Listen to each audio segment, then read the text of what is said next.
ప్రస్తుతం మన దేశంలో ఎఫ్సిఆర్ఏ అమెండ్మెంట్ బిల్లును తీసుకొస్తూ ఉన్నారు కదా. ఈ బిల్లును చూసి ఇటు క్రైస్తవ సంఘాలు కానీ అటు ముస్లిం సంఘాలు కానీ వణికిపోతున్న పరిస్థితి నెలకొంది. ఎందుకంటే ఇవన్నీ కూడా ఇన్నాళ్ళు మన దేశంలో ఇంత పెద్ద ఎత్తున కార్యకలాపాలు కొనసాగించాయి అంటే వాటికి విదేశాల నుంచి వస్తున్న ఫండింగే ప్రధాన కారణం. ముఖ్యంగా ఈ క్రైస్తవ మిషనరీలు నార్త్ ఈస్ట్ స్టేట్స్లో కానీ ఛత్తీస్గఢ్ లాంటి ఈ అరణ్యం ఎక్కువగా ఉండే ప్రాంతాల్లో వీళ్ళు విదేశీ మిషనరీల నుంచి డబ్బులను తెచ్చుకుని ఇక్కడ మత మార్పిడి అనేవి చేశారు. అందువల్లనే ఇప్పుడిప్పుడే ఈ ఎఫ్సిఆర్ఏ బిల్లుకు వ్యతిరేకంగా ఎంతోమంది చర్చి పాస్టర్లు వ్యతిరేకిస్తున్నారు.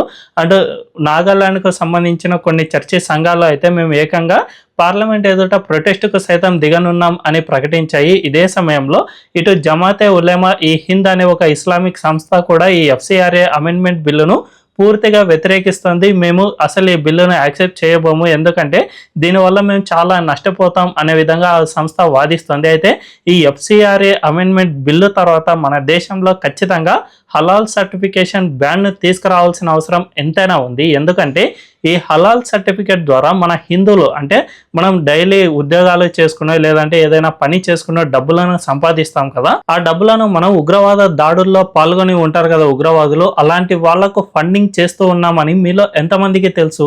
ఎస్, మనం ఏదైతే సంపాదిస్తున్న డబ్బులను ఉగ్రవాద కార్యకలాపాల్లో పాల్గొన్న వాళ్ళకు మనం ఖర్చు పెడుతున్నాము అంటే అది చాలా డేంజరస్ సిచ్యువేషన్ అని చెప్పుకోవచ్చు. అయితే మన నుంచి ఈ డబ్బులు హలాల్ సర్టిఫికేషన్ ద్వారా ఉగ్రవాదులకు ఫండింగ్గా ఎలా వెళ్తుంది అనే విషయాలను మనం ఇప్పుడు తెలుసుకుందాం. నిజానికి మన దేశంలో ఈ హలాల్ సర్టిఫికేషన్ జారీ చేసే సంస్థలో అతిపెద్దది జమాతే ఉలేమా ఈ హింద్. ఈ సంస్థ ఏం చేస్తుంది అంటే జనరల్గా ఈ మన రెస్టారెంట్లో అవుట్లెట్లు అవి ఉంటాయి కదా, జనరల్గా మనం ఫుడ్ ప్యాకెట్లలో సైతం హలాల్ సర్టిఫికేషన్ అనే ముద్ర అనేది కనిపిస్తూ ఉంటుంది. ముఖ్యంగా మాంసపు ఉత్పత్తుల్లో ఇది చాలా ఎక్కువగా కనిపిస్తుంది. ఈ మధ్య కాలంలో పిండి అండ్ ఇతర వస్తువులు ఏదైనా చివరికి కాస్మెటిక్స్లో సైతం ఈ హలాల్ ముద్ర అనేది కనిపిస్తుంది. అయితే ఈ హలాల్ వల్ల మన దేశానికి అండ్ మన హిందువులకు వచ్చే నష్టం ఏమిటంటే జనరల్గా హలాల్ అనేది ఇస్లామిక్ మత ఆచారం ప్రకారం నిర్వహిస్తూ ఉంటారు. అంటే కోడిని లేకుంటే మేకని ఈ విధంగా జంతు బలి ఇచ్చేటప్పుడు వాళ్ళు గొంతు దగ్గర ఇక్కడ కోస్తూ ఉంటారు. ఇది జనరల్గా మనందరం చూసేది. అయితే దీనికి సంబంధించి ఎవరైతే హలాల్ చేస్తూ ఉంటాడో ఆ వ్యక్తికి ఈ హలాల్ సర్టిఫికేషన్ అనేది ఖచ్చితంగా ఉండాలి. ముఖ్యంగా ఏదైతే పెద్ద పెద్ద రెస్టారెంట్లు ఉంటాయో కేఎఫ్సి, మెక్డొనాల్డ్స్ కానీ లేదంటే ఇతరత్ర పెద్ద పెద్ద ఫుడ్ కంపెనీలు సైతం ఈ హలాల్ సర్టిఫికేషన్ తీసుకుంటాయి. ఎందుకంటే ముఖ్యంగా ముస్లింలు ఈ లోగో ఉంటే తప్ప వాళ్ళు ఏ ఫుడ్ను సైతం కొనరు. అది అలాంటిది హిందువులు మాత్రం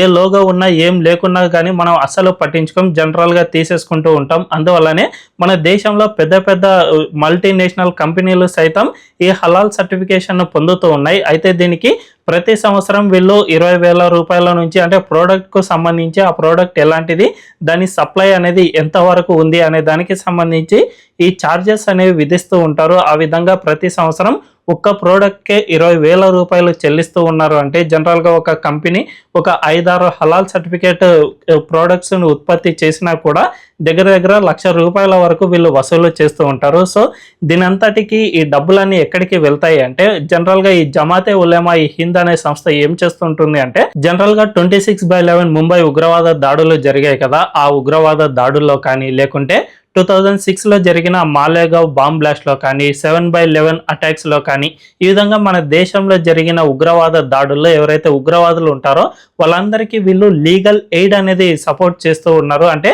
ఈ ఉగ్రవాదులు అరెస్ట్ అయి ఉంటారు కదా, ఫర్ సపోజ్ యాకూబ్ మెమన్ కానీ లేకుంటే అజ్మల్ కసబ్ కానీ ఇలాంటి వాళ్ళంతా జైల్లో ఉండి అక్కడి నుంచి కోర్టులో పోరాటం చేయాల్సి ఉంటుంది. వీళ్ళంతా కూడా పాకిస్తాన్ నుంచి మన దేశానికి వచ్చి ఉంటారు కాబట్టి పాకిస్తాన్ డైరెక్ట్గా ఫండింగ్ చేయలేదు.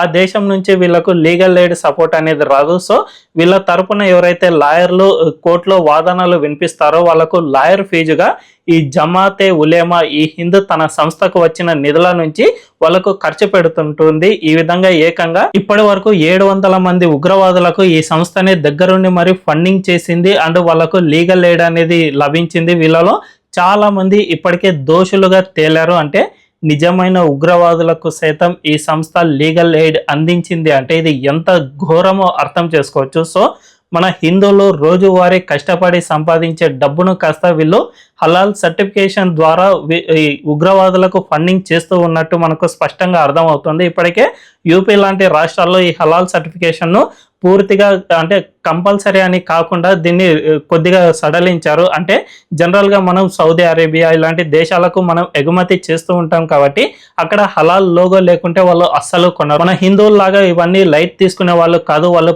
చాలా పకడ్బందీగా ఉంటారు. సో అలాంటి చోట ఎగుమతి చేసే వాళ్ళకు ఈ ముద్ర అనేది కావాలి కానీ మన ఇండియాలో అవసరం లేదు. సో యూపీ ఇకపై ఇదంతా కూడా తప్పనిసరి కాదు. ఎవరైనా బలవంతంగా జారీ చేస్తే వాళ్ళపై కఠిన చర్యలు ఉంటాయని చెప్పేసింది. సో ఇక కేంద్ర ప్రభుత్వమే భవిష్యత్తులో ఈ హలాల్ సర్టిఫికేషన్ సైతం క్యాన్సిల్ చేయాల్సిన అవసరం ఎంతైనా ఉంది. లేకపోతే మన దేశంలో ఈ ఉగ్రవాదానికి మనమే ప్రోత్సహించినట్లు అవుతుంది. కాబట్టి ఖచ్చితంగా కేంద్రం దృష్టిలో ఈ హలాల్ సర్టిఫికేషన్ అనేది సైతం దృష్టిలో ఉంది. కానీ అంతకుముందే ఈ ఎఫ్సిఆర్ఏ ఇలాంటి కీలక బిల్లులు అన్నీ కూడా ఆమోదం పొందితే భవిష్యత్తులో ఖచ్చితంగా ఈ సర్టిఫికేషన్ పైన కూడా కేంద్ర ప్రభుత్వం దృష్టి సారించే అవకాశం లేకపోలేదు అని చెప్పకనే చెప్పుకోవచ్చు.